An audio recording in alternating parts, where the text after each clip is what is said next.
Continuamos hoy con la segunda parte de la lección que en el día de ayer habíamos iniciado acerca de el hombre que había nacido ciego y que nuestro Señor Jesucristo le curó. En la primera parte vimos todo el proceso, cómo fue que nuestro Señor Jesucristo realizó este milagro y el lugar donde le mandó a lavarse, en el estanque de Siloé. Y también tuvimos un poquito de historia, información con respecto a cómo fue la manera en que en ese tiempo antes de Cristo pudieron los judíos elaborar ese túnel a través del cual fluía el agua que llegaba al estanque de Siloé. La segunda parte, de la cual vamos a estar estudiando en esta hora, pues se va a enfocar específicamente sobre el testimonio que este hombre dio, el que fue sanado por nuestro Señor Jesucristo, cuando él fue llamado por los fariseos, por los líderes de los judíos.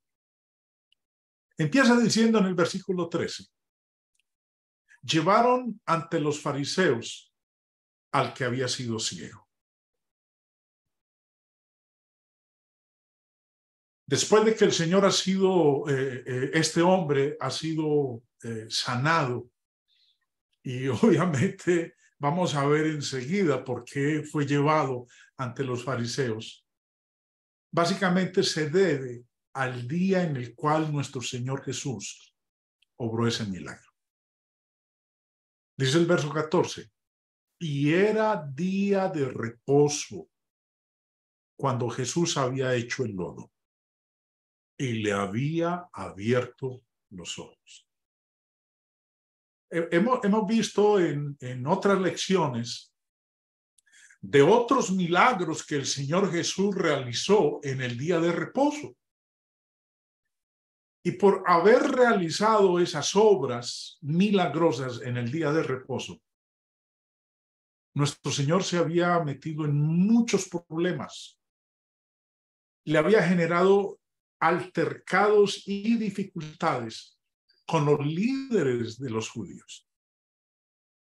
Ahora, recordemos un poco de lo que hemos hablado nosotros en lecciones previas respecto de esas leyes que se habían inventado los líderes judíos con respecto a la guarda del día de reposo. No eran ley de Dios, eran ley de hombres, mandamientos de hombres. Dice el señor Barclay, aquí surge el inevitable problema. Era un sábado el día en que Jesús hizo el barro y curó al ciego. No cabía duda de que Jesús había quebrantado la ley del sábado, que los escribas tenían tan sistematizada y de tres maneras diferentes. Al hacer el barro, había sido culpable de trabajar en sábado, porque la cosa más sencilla constituía un trabajo ese día. Bueno, antes de continuar con la lectura, permítame recordarles, hermanos, que era pecado acorde a la concepción de los líderes judíos, no acorde a la palabra de Dios. Ellos se habían inventado una cantidad de leyes que si no se cumplían, consideraban que era una violación del día sábado y por ende pecado. Y por ende, merecedor de la pena de muerte. Ahora, vuelvo a inicio la segunda parte. Al hacer el barro, había sido culpable de trabajar en sábado, porque la cosa más sencilla constituía un trabajo ese día. Veamos algunas de las cosas que estaba prohibido hacer en sábado. No se puede llenar un cacharro de aceite y ponerlo al lado de una lámpara y meter la mecha en él. Si se apaga una lámpara el sábado para ahorrar lámpara o aceite o mecha, se comete pecado. Uno no puede salir el sábado con sandalias reforzadas con clavos. El peso de los clavos constituía una carga y el llevar cargas era quebrantar el sábado. Uno no podía cortarse las uñas, ni el pelo de la cabeza o de la barba. Estaba claro a los ojos de una ley así: hacer barro era quebrantar el sábado. Estaba prohibido curar en sábado.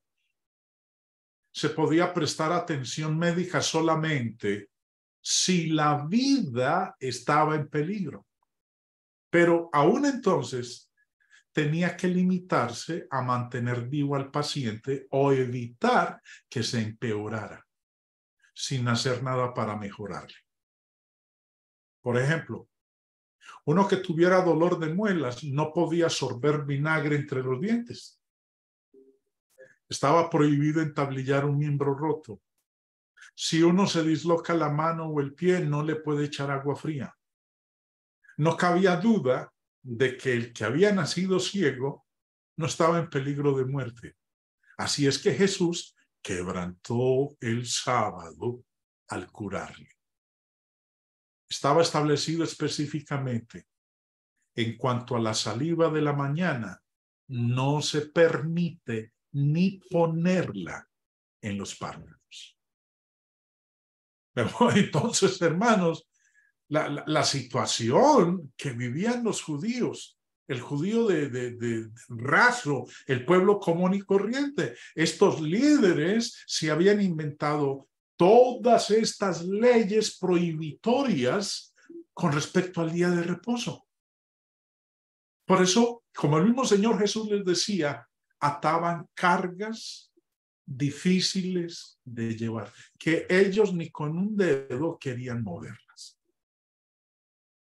Hay un comentario que me gusta mucho de parte del señor Matthew Henry, que es uno de los que yo también uso mucho en estas mis lecciones, y dice lo siguiente: las tradiciones de los judíos habían hecho que fuese considerado como violación del sábado algo que no lo era en realidad.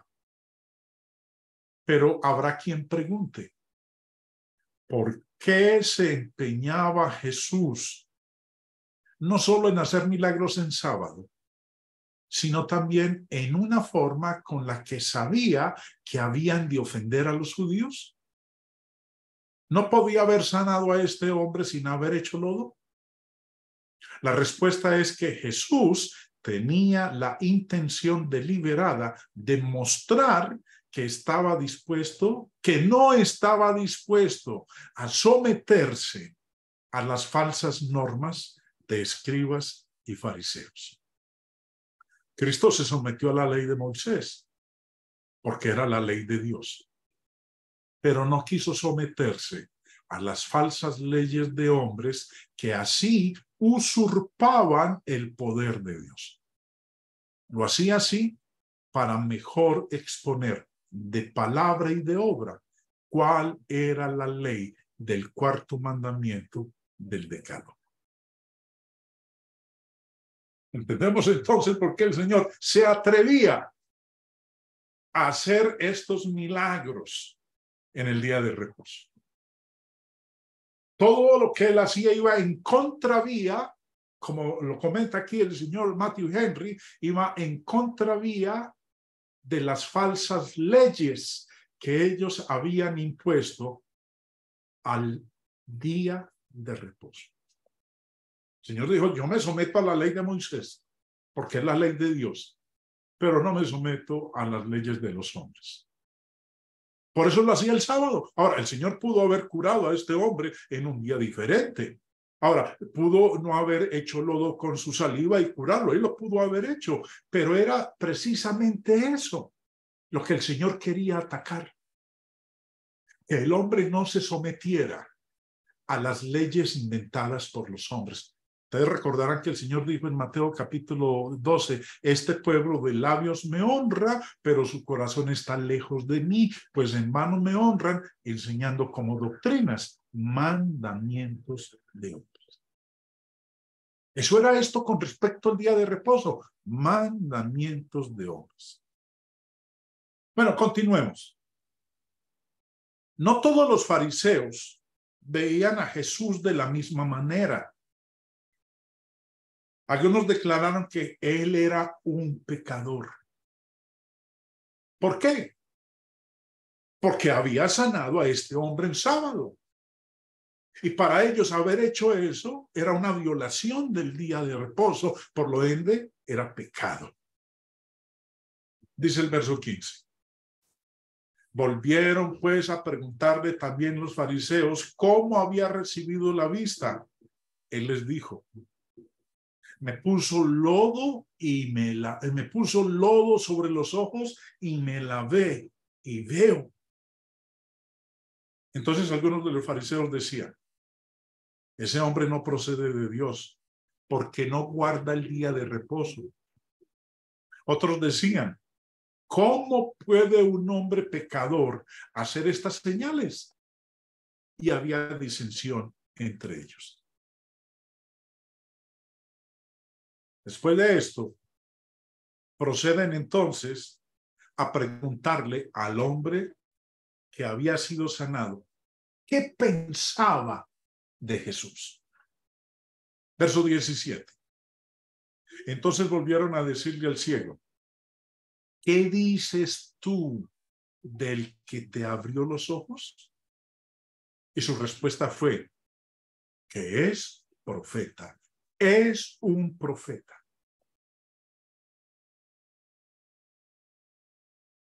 Llevaron al que había estado ciego toda la vida y le interrogaron. Y cuando le preguntaron qué opinión tenía de Jesús, contestó sin la menor vacilación. Para él, Jesús era un profeta. En el Antiguo Testamento, a un profeta se le sometía a prueba, exigiéndole que realizara algún milagro. Recordemos que cuando Moisés subió al monte Sinaí, porque le llamaba la atención esa zarza que ardía y no se consumía, Dios le dijo que lo había escogido para que fuera el libertador de su pueblo de la esclavitud. Moisés le dijo, bueno, y yo voy a ellos, me van a pedir que les haga alguna señal para demostrar que usted me envió. Éxodo 4 nos dice que Dios instruyó a Moisés que hiciera 3 milagros. Uno de ellos fue el de la vara. Le dijo que cuando llegara allá, el báculo que él tenía, la vara que él tenía, la colocara en el piso y que esa vara se convertiría en una serpiente. Moisés le dice, bueno, pero ¿y si no me creen a esa señal, qué más puedo hacer? Bueno, Dios le dijo, te recordará, no vamos a leer aquí los pasajes, pero está en Éxodo capítulo 4. Dios le dijo que tomara su mano y la colocara en su seno. Y cuando la retiró, la mano se había tornado en lepra. Que la volviera a colocar en su seno y la mano se restauraría.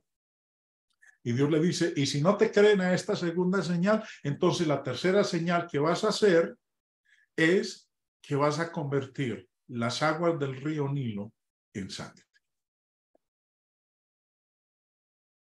Esa era la manera como Moisés dio prueba al faraón de que era un mensajero de Dios, con las señales y maravillas que realizó.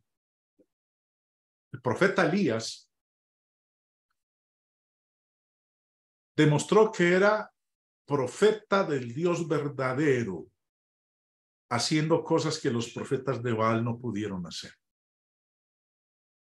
Primera de Reyes capítulo 18 nos habla de que él los retó, dijo que pusieran cada uno un toro en el altar, que no pusieran fuego, y que el Dios que respondiera del cielo, ese era el Dios verdadero.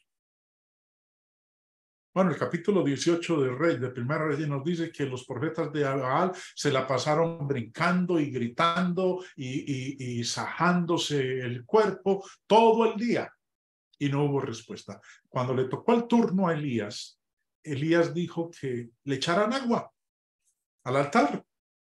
No una vez, ni dos veces, ni tres veces. Dice que se echó agua tanto así que quedó inundado. Y cuando clamó a Dios, Dios respondió del cielo y consumió todo el holocausto hasta secó el agua.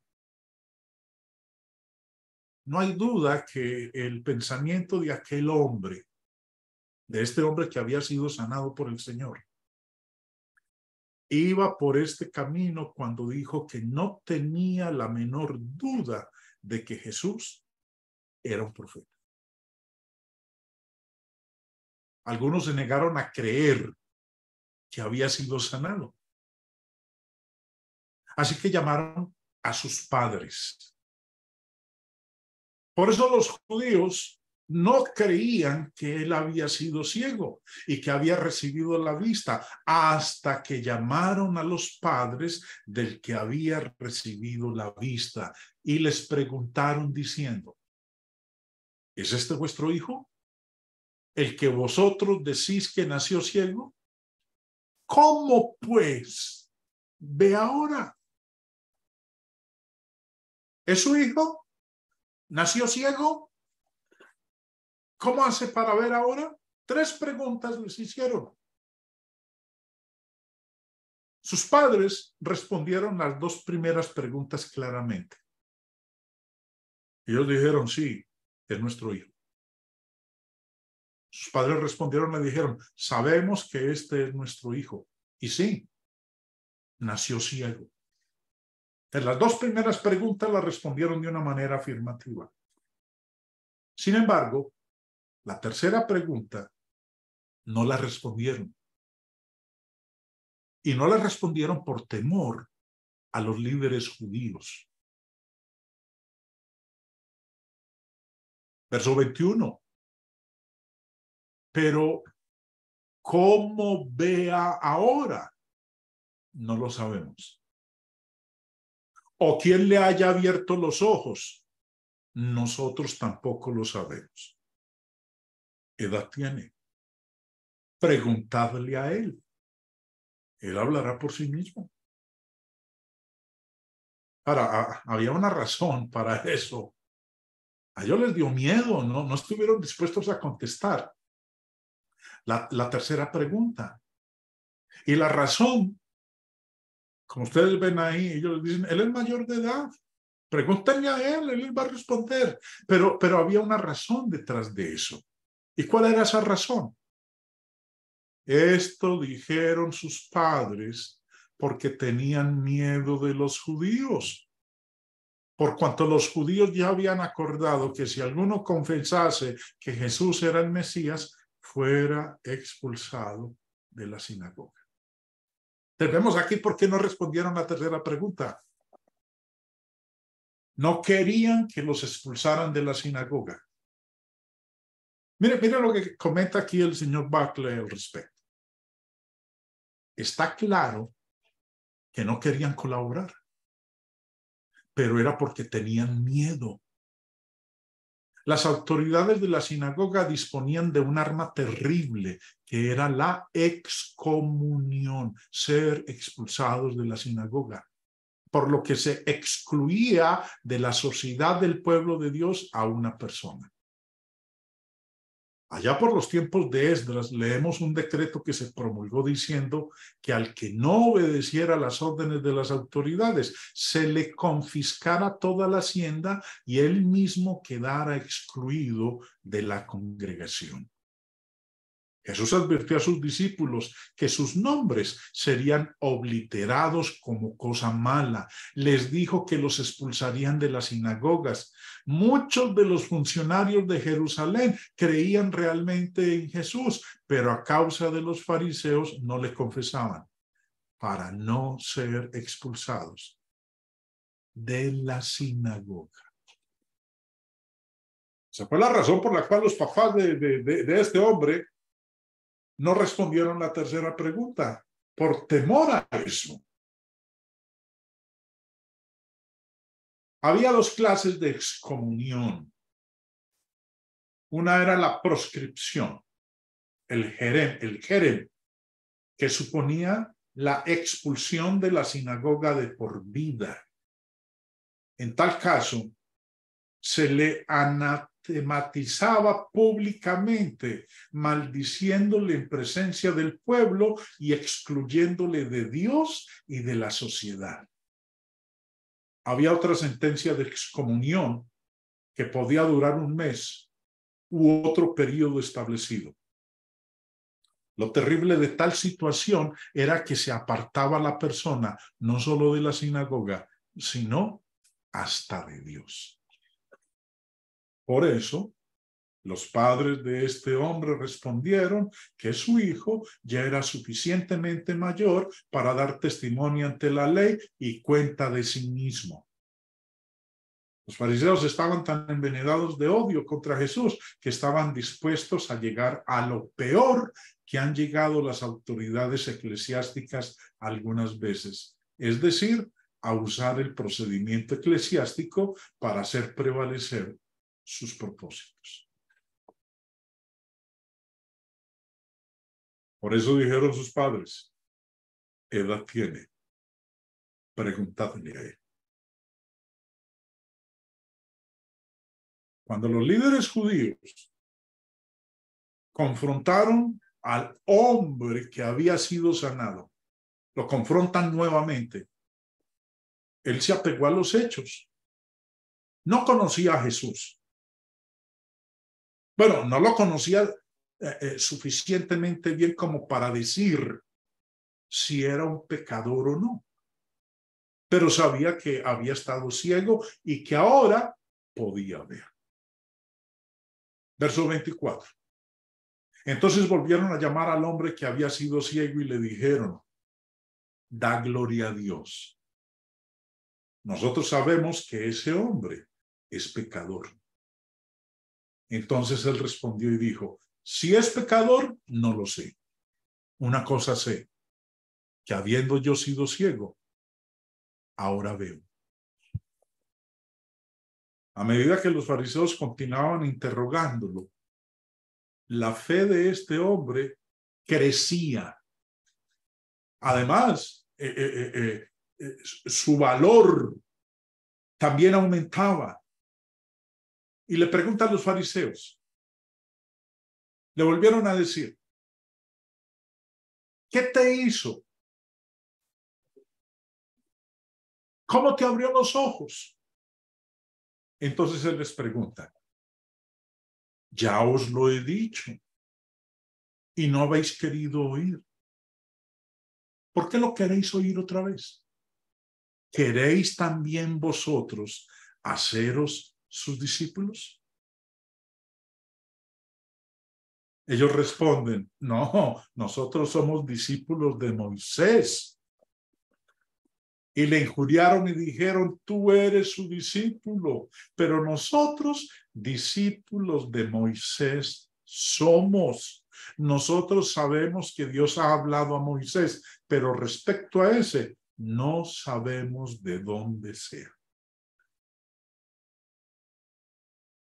Este mendigo estaba poniendo al descubierto la hipocresía de los fariseos. Eran los eruditos de la ley, los maestros del pueblo, pero no podían sacar la conclusión correcta basándose en la evidencia que tenían ante ellos. Respondió el hombre y les dijo, pues esto es lo maravilloso, que vosotros no sepáis de dónde sea, y a mí me abrió los ojos, y sabemos que Dios no oye a los pecadores. Pero si alguno es temeroso de Dios y hace su voluntad, a ese oye. Desde el principio no se ha oído decir que alguno abriese los ojos a uno que nació ciego. El que había estado ciego hizo un razonamiento que los fariseos no podían contradecir. En la historia del mundo, ¿quién más había hecho las cosas que Jesús estaba haciendo? Porque les dijo, desde el principio, no se ha oído decir que alguno abriese los ojos a uno que nació ciego. Ahora, solo había una conclusión a la que se podía llegar honestamente. Jesús tenía que ser de Dios. Si éste no viniera de Dios, nada podría hacer. Los fariseos no tuvieron más respuesta que recurrir a la idea equivocada de que el hecho de que el hombre hubiera nacido ciego demostraba que había nacido enteramente en pecados y completamente incapacitado para enseñarlos. Respondieron y le dijeron, tú naciste del todo en pecado y nos enseñas a nosotros. Y le expulsaron. Ante aquellas razones, miremos lo que hicieron. Le lanzaron toda clase de improperios. Luego pasaron a insultarle, acusándole de haber nacido en pecado, lo que equivalía a acusarle de pecado prenatal. Recuerden que en la lección de ayer hablábamos del concepto que tenían los judíos de que aún desde el mismo vientre de la persona, en el vientre de la madre, pecaba. Cosa que la Biblia refuta por completo. Pero eso era uno de las creencias que ellos tenían. Y en tercer lugar, recurrieron a las amenazas. Le dieron orden de que se marchara de su presencia. Es decir, que como no le podían rebatir, le echaron. Ya no sería bienvenido en la sinagoga. Por eso dice el verso 34. Y en la parte final, y le expulsaron. Lo excomulgaron. Lo expulsaron de la sinagoga. Ahora, entre otras cosas, este hombre era un valiente. Sabía muy bien que los fariseos, sabía muy bien lo que los fariseos pensaban de Jesús. Sabía muy bien que si se ponía de parte del Señor, lo excomulgarían, lo expulsarían. Pero dio su testimonio y adoptó su postura. Era como si dijera, yo no tengo más remedio que creer en él y que estar de su parte después de todo lo que ha hecho por mí. Esto es un auténtico ejemplo para nosotros. No temió a los líderes, se puso del lado del Señor, aun cuando le costase el ser excomulgado. Cuando el Señor Jesús escucha lo que le ha sucedido, lo busca. Dice, oyó Jesús que le habían expulsado y hallándole le dijo, ¿crees tú en el Hijo de Dios? Los judíos le echaron del templo, pero el dueño del templo, el Señor del templo, lo encontró. Si el testimonio de cualquier cristiano le separa de sus semejantes, le acerca más a Jesucristo. El Señor le preguntó, ¿crees tú en el Hijo de Dios? Respondió él y dijo, ¿quién es, Señor, para que crea en él? Y en este momento, Jesús se identifica claramente como el Hijo de Dios, como el Hijo del Hombre. Le dijo Jesús, pues le has visto, y el que habla contigo, él es. Cuando el Señor le dice esto, él le dijo, creo, Señor, y le adoró. Cuando este hombre hace esta declaración, creo, Señor, y le adoró. Recordemos, no se puede adorar a las criaturas. Al único que se puede adorar es al Creador.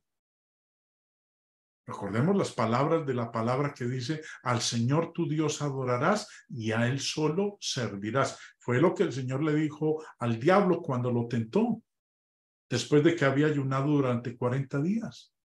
Al Señor tu Dios adorarás. Y aquí dice, creo, Señor, y le adoró. Y Jesús en ningún momento se lo prohibió. No leemos nosotros en el contexto que le haya dicho, momento, detente, como lo hizo Cornelio con Pedro. Cuando Pedro lo visitó a Cornelio, que se postró para adorarlo, Pedro levantó a Cornelio y le dijo que no lo hiciera, que porque él era un hombre.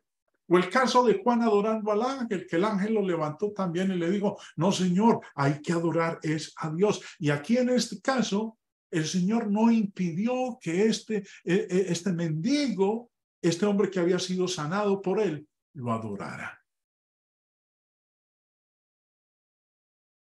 Entonces Jesús dirigió su atención a las multitudes y comparó la ceguera física del hombre que había sido sanado con la ceguera espiritual de los fariseos. Dijo Jesús, para juicio he venido yo a este mundo, para que los que no ven, vean, y los que ven, sean cegados. Algunos de los fariseos que estaban ahí entendieron lo que Jesús estaba diciendo. Entonces le preguntaron. Algunos de los fariseos que estaban con él al oír esto le dijeron, ¿acaso nosotros somos también ciegos? Jesús le respondió, si fuerais ciegos, no tendríais pecado.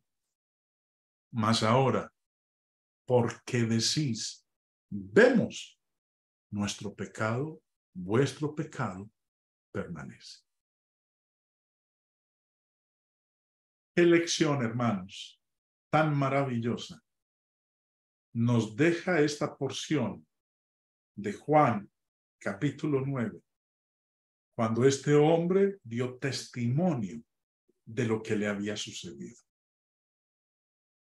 Que nos sirva a nosotros también de ejemplo para que cuando tengamos que dar testimonio del Señor, no nos dé miedo, nos llenemos de valor, de gallardía, de arrojo,